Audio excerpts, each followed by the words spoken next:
Hello,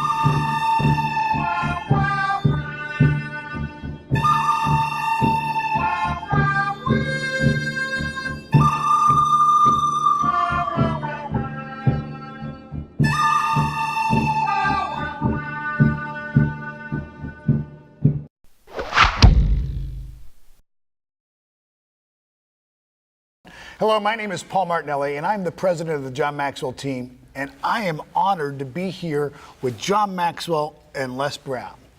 These two gentlemen, without question, are the top speakers in the world and have had such an incredible journey over the last 40 years, and they've made a significant impact on my life. Guys, I think this is the first time you two have ever really worked together in 40 years. That's true. Yeah. And we're only 41. So Right. Well, what took you so long? I'm going to tell you what. I'm so excited that you two have put together this 3-part video series, Behind the Stage: the good, the bad, and the ugly.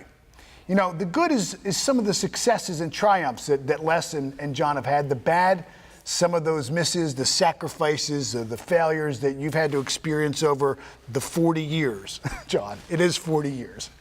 And then some of the ugly, meaning that we want to hear some of the funniest moments too. So let's go ahead and we're going to start with the good. We'll start with the good. And it's okay here. This is an opportunity for you to go ahead and blow your own horn.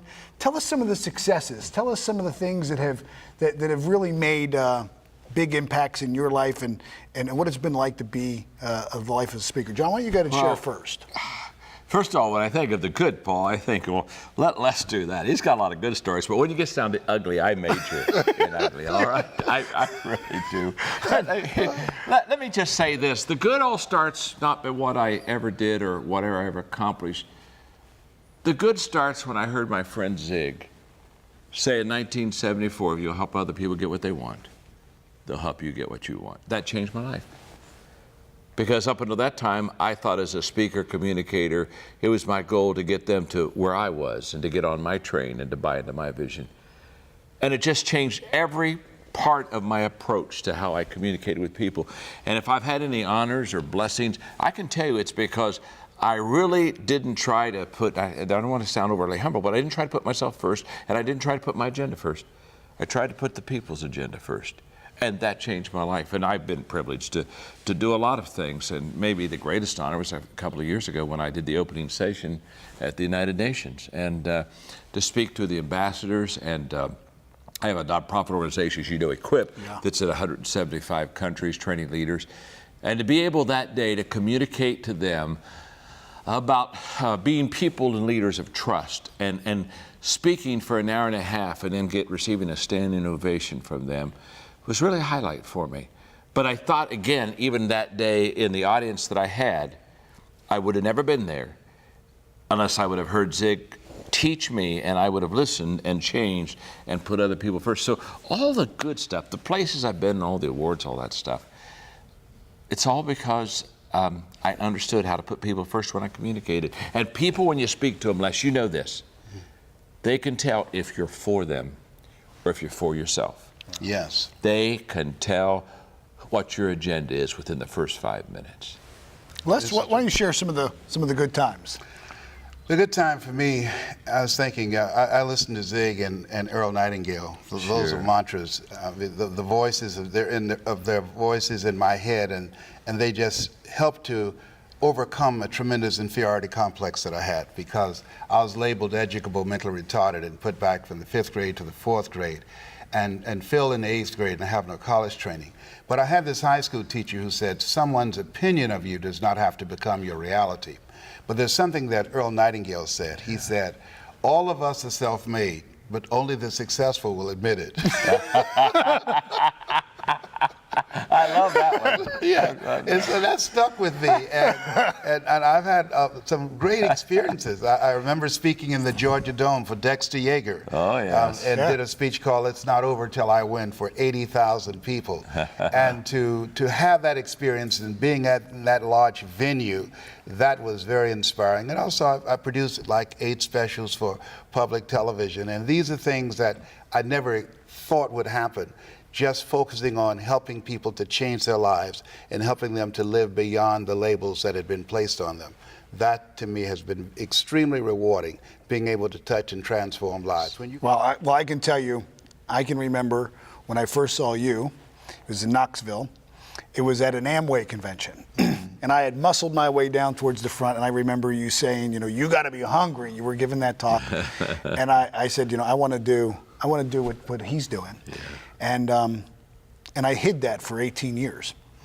And then I remember when I first saw you, and I'll never forget, it was in West Palm Beach. We were actually Delray Beach in a Marriott at the ocean. It was the first time I saw you speak. I had heard about you, I read your books, and you said to me, you said to me, there was hundreds in the audience. I said it to you. But it was to me. I sure did. You said to me that the two most important days in your life is the day you were born, the day you knew why. Yeah. And that was the first time I really got serious about defining my purpose. And I would imagine when you speak about the successes and the good times you've had, it's a small representation of the people who you've touched. When you're speaking to the leaders at the UN or the 80,000 lives that you touch, there's children and wives and spouses and grandchildren whose lives you've changed beyond just the people in the audience.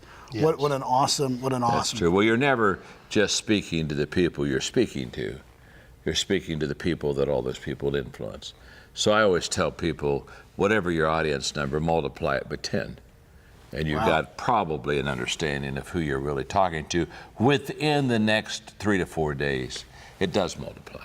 Right. Yes. Well, you know, there's aspiring communicators who are watching this video, and there's speakers out there who really want to make an impact, who want to have the life that you've created, and they're not quite at your level. Will you share what were some of the things that maybe you did or that maybe they can do now? If they're aspiring, maybe they're struggling to get to the level where you're at. What would be the 1 or 2 things of word of encouragement or piece of advice? Maybe it's, you know, practice, practice, practice. Maybe it's continue to speak. I remember, Les, when you and I had an opportunity to speak several times, even when on days when we weren't scheduled to speak, you would go speak at a prison because you said speakers speak, and I'll never forget that.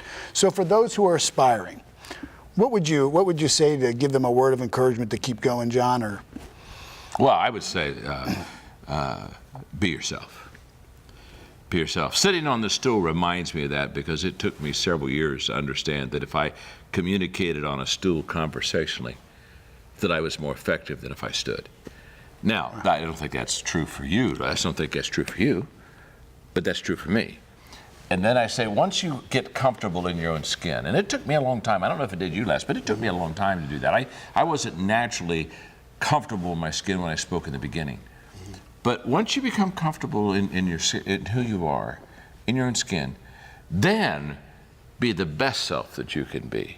And that comes to the practicing and watch the other great communicators and learn from them. But you can't really be the best that you can be until you figure out who you are. So it starts with, I got to know me before I can build me and develop me.